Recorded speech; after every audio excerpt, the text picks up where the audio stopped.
Tuhan, aku percaya firman-Mu ini dahsyat. Firman ini firman Allah sendiri yang memberi hidupku diberkati, berkemenangan, mengalami terobosan dan mujizat. Dalam nama Yesus. Amin. Saudara, tema ini adalah terang yang besar. Kita awali perkataan bangsa yang berjalan dalam kegelapan telah melihat terang yang besar. Saudara, saya akan mengungkapkan dahulu latar belakang dari kitab ini. Kitab Yesaya ditulis Nabi Yesaya sekitar tahun 740 sebelum Masehi atau sekitar abad ke-8 sebelum Masehi. Yesaya nabi yang sangat diurapi Tuhan dari kalangan bangsawan yang menikah dengan seorang nabiah dan punya 2 anak. Dia berada di 4 pemerintahan di mana pada masa itu kerajaan Yehuda berada dalam masa kegelapan. Kenapa dibilang kegelapan, saudara? Kegelapan menyimbolkan tentang simbol dari dosa, simbol dari ketidaktahuan. Kegelapan melambangkan kejahatan. Saudara, tahukah Anda siapa Nabi Yesaya ini? Ini kalau dilihat saudara, saya membaca kisahnya, dia salah satu nabi yang mati syahid. Mati syahid, mati martir. Matinya nggak tanggung-tanggung. Dimutilasi, dibagi 2, digergaji saudara. Jadi ada Nabi Yesaya yang digergaji oleh Raja Manasye yang merupakan anak dari Raja Hizkia yang sangat jahat karena jahatnya tidak ketulungan. Jangankan Nabi Yesaya dia gergaji 2, anak-anaknya sendiri dia korbankan, masih bayi dia korbankan ke penyembahan berhala, saudara. Ini saking pada zaman Yesaya ini masa kegelapan. Kalau kita bicara tentang kegelapan, kita jadi ingat penciptaan dunia ini. Bila kita balik, mari kita baca. Siapa yang bisa membacakan? Saya punya hadiah-hadiah yang bisa bantu saya membacakan firman Tuhan. Dari Kejadian 1, saudara. Pada mulanya Allah menciptakan langit dan bumi. Bumi belum berbentuk dan kosong. Gelap gulita melimbuti alam raya. Apa yang pertama sekali Allah jadikan? Jadilah terang, maka terang itu jadi. Saudara, saat saya meneliti apa itu terang dan apa itu gelap, jika terang datang, dia nggak perlu ngusir kegelapan, hus. Tetapi kegelapan yang langsung menyingkir. Sama seperti saat kita masuk ruangan, yang pertama kita nyalakan adalah lampu. Kita nggak perlu, hei kegelapan hilanglah, nyalakan aja lampu, maka kegelapan sirna.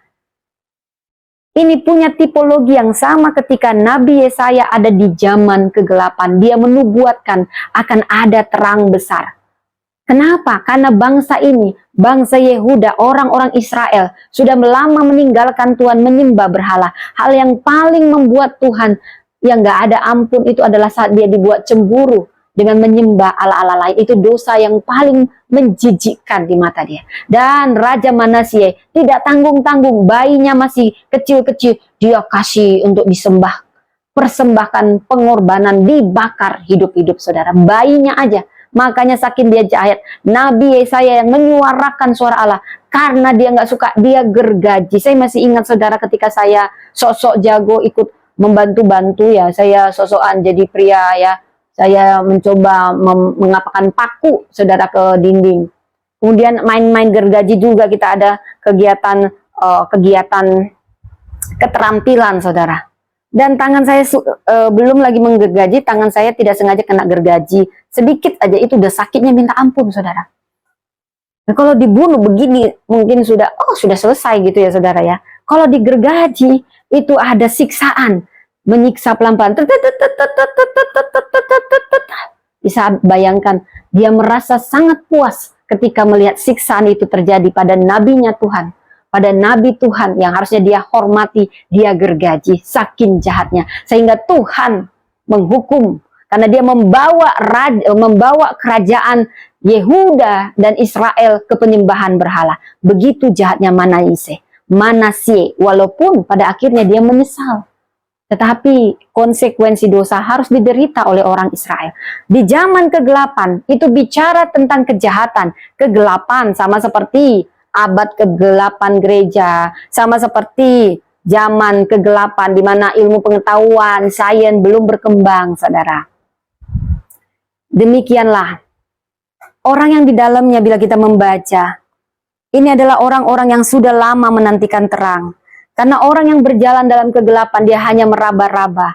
Pada zaman kegelapan di zaman Yesaya, orang main hakim sendiri, penyembahan berhala, semuanya membuat negeri itu makin kelam, dan tiba-tiba karena kasihnya Tuhan, walau Tuhan yang disengsarakan, tetapi Tuhan hadir dengan terang besar.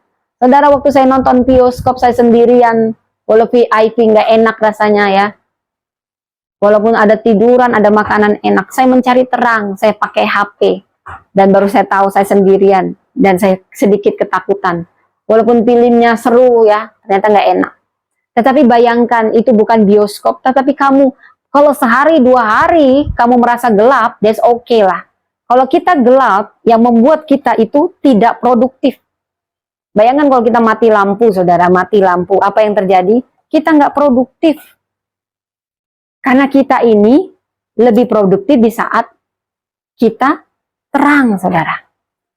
Bayangkan, ini zaman kegelapan itu berlangsung bukan setahun 2 tahun. Kita semua sudah melewati kemarin 3 tahun, bisa dibilang tahun-tahun kegelapan, saudara. Di mana setiap hari ada berita kematian karena COVID-19.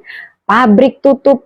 Tetapi saat ini terang itu sudah datang. Ketika kabar selesai penggunaan masker, bisa ibadah onsite, kita bisa Natal, itu adalah berita terang, saudara. Pada saat itu gelap, kita meraba-raba, kapan selesai COVID? Kapan selesai COVID? Banyak perusahaan yang semuanya gulung tikar, saudara. Bisa dibilang miskin-miskinnya orang. Tidak ada yang membaringkan bayinya di palungan. Tetapi Tuhan kita yang maha kaya, pencipta alam semesta, pemilik alam semesta, benar-benar mengosongkan dirinya. Dan dia lahir di kandang domba. Tetapi berita mulianya, apapun tempat yang dia injak, menjadi tempat yang maha mulia. Kandang domba yang hina, palungan yang sangat sederhana, semuanya menjadi mulia ketika dia dibaringkan di tempat itu.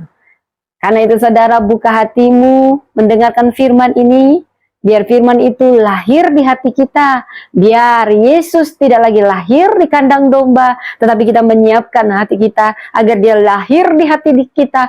Apapun yang ada di hati kita ini, sekecil apapun kita dianggap orang, seremeh apapun kita dianggap orang, kita akan menjadi besar dan mulia ketika Yesus bersemayam di hati kita. Baik saudara, sebelum kita mulai firman Tuhan, mari kita berdoa dulu. Bapa Surgawi, terima kasih semua karena anugerah-Mu kami ada di tempat ini, semua karena kebaikan-Mu, karena kasih setia-Mu maka kami ada di tempat ini. Terima kasih untuk Natal Parsahau tahun Nusa Loka 1 Desember hari Minggu ini.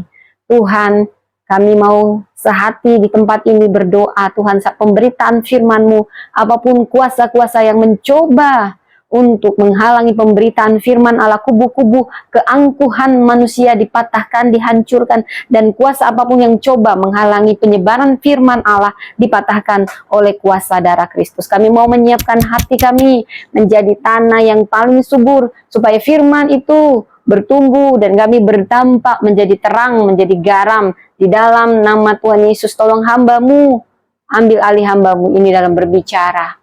Hikmat, wibawa ilahi, otoritas, kebijaksanaan dari Tuhan memenuhi hamba, dan biarlah berjaga di pintu bibir hamba menjadi perpanjangan lidah-Mu, Tuhan. It's all about you, dan Kaulah yang semakin besar di dalam kami, dan kami semakin kecil. Dan berbicara Roh Kudus pribadi lepas pribadi, di dalam nama Tuhan Yesus. Amin, amin. Baik saudara, mari kita baca tema Natal kita, Natal Parsahau tahun Nusa Loka. Tepatnya 1 Desember ini berjudul Terang Besar Telah Datang. Dan subtemanya saudara, terang yang sesungguhnya pasti akan menerangi setiap orang kepada sukacita, damai sejahtera, kebenaran dan keadilan. Ini tema yang luar biasa saudara ya. Baik, mari saya suka sekali beresponsoria. By the way, saya punya paket saat ini, saya jadi Santa Claus lah nih. Berarti saya sudah jadi Santa Claus, saudara. Santa Claus surgawi. Ini semua saya impor hadiah-hadiahnya. Jadi saya berharap Anda menyiapkan hati, dan tidak hanya menyiapkan hati, siapkan catatan Anda. Ini menjadi makna Natal, makanan Natal yang bisa kita bagi ketika ditanya apa tadi temanya, apa tadi makanannya. Bukan ditanya makanan hotel ini, tetapi inilah yang menjadi inti, apa berita Natal hari ini. Saudara, saya yakin kita tidak akan pulang sama lagi, tetapi akan membawa damai sejahtera, sukacita. Baik saudara, mari kita baca dari Yesaya 9 ya. Kelahiran Raja Damai, Yesaya 9 ayat 1 sampai 6. Demikian firman Tuhan saudara. Saya ayat 1, jadi saya akan gabung dari ayat yang sebelumnya, kemudian nanti saudara ayat 2, dan yang selanjutnya. Kelahiran, jadi saya membaca Yesaya 8 yang dari terjemahan sebelumnya, Yesaya 8 ayat 23 digabung ke Yesaya 9 ayat 1. Nanti ayat 2 saudara, dan kita beresponsoria lagi ya. Tetapi tidak selamanya akan ada kesuraman untuk negeri yang terimpit itu. Kalau dahulu Tuhan merendahkan tanah Jebulon dan tanah Naftali, maka di kemudian hari ia akan memuliakan jalan ke laut, daerah seberang sungai Yordan, wilayah bangsa-bangsa lain. Bangsa yang berjalan di dalam kegelapan telah melihat terang besar. Mereka yang diam di negeri kekelaman, atasnya terang telah bersinar. Ayat yang 3 hal, selain kita tahu siapa terang besar itu dan bagaimana dia menerangi kita, sebagai apa dia dalam kehidupan kita, maka ada 3 hal yang perlu kita lakukan. Kita bukan hanya pendengar, tetapi pelaku. Kita adalah anak-anak terang. Sumber terang kita adalah Kristus. Ketika Kristus hadir di dalam kita, identitas kita anak Tuhan, anak terang. Maka bohong kalau kita tidak memancarkan terang Kristus. Bagaimana caranya kita memancarkan terang Kristus?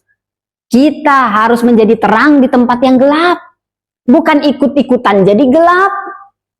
Kita menerangi dengan keadaan yang kontras. Tidak ada yang tersembunyi. Sehingga nama Bapa yang dimuliakan. Ada pertama, sadari identitasmu sebagai anak-anak terang.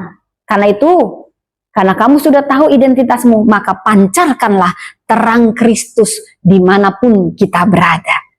Jadilah teladan, jaga integritas, jaga kejujuran. Hidup berdampak kontras dengan kegelapan. Jangan kita cuma jadi terang di tempat yang terang, akhirnya silau. Kita diperlukan di tempat yang gelap, tapi bukan jadi ikutan gelap.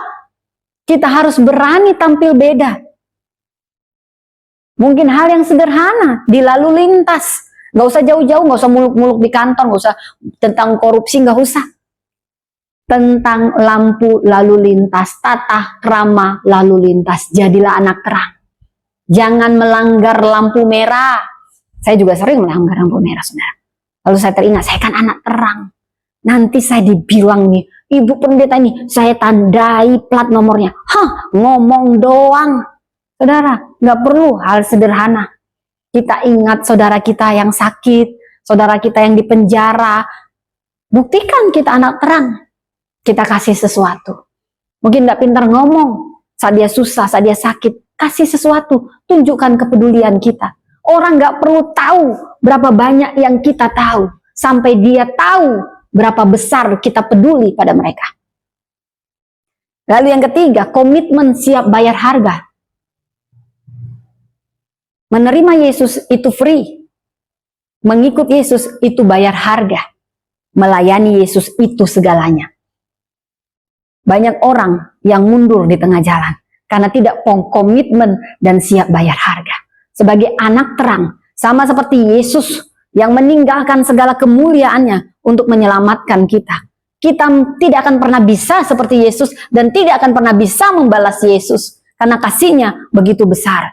Tetapi yang bisa kita lakukan, bagaimana kita tetap setia dengan komitmen kita, menjaga komitmen dan bayar harga sekalipun penuh tantangan. Anda akan diledek-ledek jadi pengikutnya, jadi anak terang. Tetapi tunjukkanlah bahwa kita anak terang. Selamat Natal, Tuhan memberkati. Mari kita bersatu dalam doa. Terima kasih Tuhan untuk karya-Mu yang luar biasa ini Tuhan. Mengajari kami banyak hal. Kaulah terang besar yang menerangi kami. Terangilah setiap hati yang gelap, setiap hati yang suram, setiap hati yang pilu. Terangilah dengan terang kasih Allah yang menerangi dan tidak ada yang tersembunyi di dalam Engkau. Dan biarlah itu kami pancarkan juga dimanapun kami berada. Kami mau menjadi terang, berdampak, berbeda. Terang yang menunjukkan kebenaran, keadilan.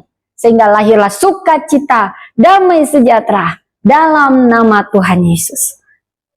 Amin. Saudara, demikianlah firman Tuhan. Tuhan Yesus memberkati, dan saya punya ada banyak hadiah yang seperti saya sudah sampaikan saudara, dan ini luar biasa sekali saudara. Nah, mari ya saya akan tanya ya.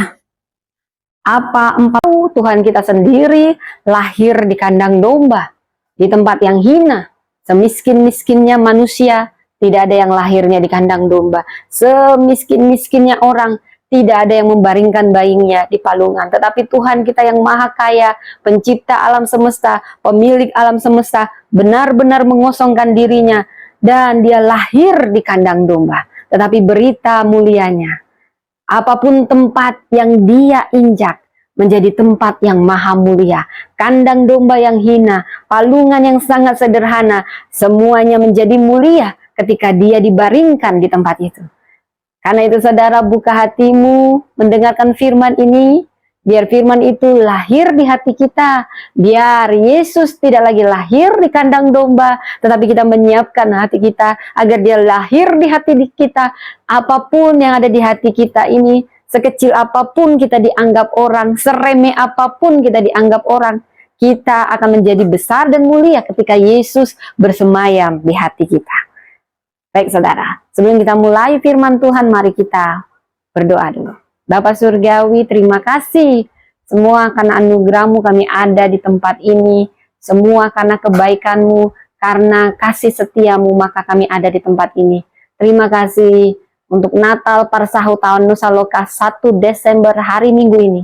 Tuhan, kami mau sehati di tempat ini berdoa Tuhan, saat pemberitaan firman-Mu, apapun kuasa-kuasa yang mencoba untuk menghalangi pemberitaan firman Allah, kubu-kubu keangkuhan manusia dipatahkan, dihancurkan, dan kuasa apapun yang coba menghalangi penyebaran firman Allah dipatahkan oleh kuasa darah Kristus. Kami mau menyiapkan hati kami menjadi tanah yang paling subur, supaya firman itu bertumbuh dan kami berdampak menjadi terang, menjadi garam di dalam nama Tuhan Yesus. Tolong hamba-Mu, ambil alih hamba-Mu ini dalam berbicara. Hikmat, wibawa ilahi, otoritas, kebijaksanaan dari Tuhan memenuhi hamba, dan biarlah berjaga di pintu bibir hamba menjadi perpanjangan lidah-Mu Tuhan. It's all about You, dan Kaulah yang semakin besar di dalam kami, dan kami semakin kecil. Dan berbicara Roh Kudus pribadi lepas pribadi di dalam nama Tuhan Yesus. Amin, amin. Baik saudara, mari kita baca tema Natal kita, Natal Parsahu tahun Nusa Loka. Tepatnya 1 Desember ini berjudul Terang Besar Telah Datang. Dan subtemanya saudara, terang yang sesungguhnya pasti akan menerangi setiap orang kepada sukacita, damai sejahtera, kebenaran dan keadilan. Ini tema yang luar biasa saudara ya. Baik, mari saya suka sekali beresponsoria. By the way, saya punya paket saat ini, saya jadi Santa Claus lah nih. Berarti saya sudah jadi Santa Claus, saudara. Santa Claus surgawi. Ini semua saya impor hadiah-hadiahnya. Jadi saya berharap Anda menyiapkan hati, dan tidak hanya menyiapkan hati, siapkan catatan Anda. Ini menjadi makna Natal, makanan Natal yang bisa kita bagi ketika ditanya apa tadi temanya, apa tadi makanannya. Bukan ditanya makanan hotel ini, tetapi Inilah yang menjadi inti apa berita Natal hari ini. Saudara, saya yakin kita tidak akan pulang sama lagi, tetapi akan membawa damai sejahtera, sukacita. Baik saudara, mari kita baca dari Yesaya 9 ya.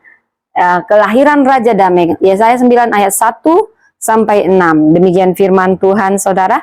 Saya ayat 1, jadi saya akan gabung dari ayat yang sebelumnya, kemudian nanti saudara ayat 2, dan yang selanjutnya, dan yang selanjutnya. Kelahiran, jadi saya membaca Yesaya 8 yang dari terjemahan sebelumnya, Yesaya 8 ayat 23 digabung ke Yesaya 9 ayat 1. Nanti ayat 2 saudara, dan kita beresponsorial lagi ya. Tetapi tidak selamanya akan ada kesuraman untuk negeri yang terimpit itu. Kalau dahulu Tuhan merendahkan tanah Jebulon dan tanah Naftali, maka di kemudian hari ia akan memuliakan jalan ke laut, daerah seberang sungai Yordan, wilayah bangsa-bangsa lain. Bangsa yang berjalan di dalam kegelapan telah melihat terang besar. Mereka yang diam di negeri kekelaman, atasnya terang telah bersinar. Ayat yang